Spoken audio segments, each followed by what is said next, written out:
कोण आहे? खाली जायचं की हा खाली जायचं. तर भावांनो आजचा ब्लॉग डायरेक्ट कुठून रे काळेवाडीतून शूट करतो आपण.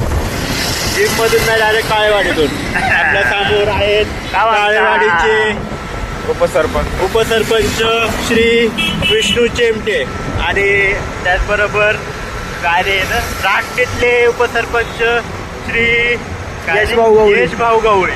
नाव पण आठवत नाही सरपंचांचं आम्हाला.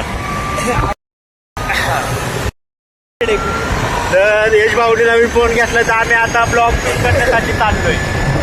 आणि आता आम्ही चाललोय आमचे मित्र स्वप्नील जगताप यांच्या कॅफेवर. तर आम्ही तिथं कॉफी पिणार आहे. तर बघू शकता नवीन फोन मध्ये ब्लॉग कसा शूट होतोय ते सांगा. स्टे ट्यून विथ भावेश कोरे. आणि आमच्या अशा ब्लॉग नाही आमच्या ब्लॉगला आता सपोर्ट करत जावा रोज. कोण आहे? खाली जायचं की हा खाली जायचं. पाऊंडला अजून रोड माहीत नाही त्यामुळे आम्हाला रोड सांगावा लागतोय.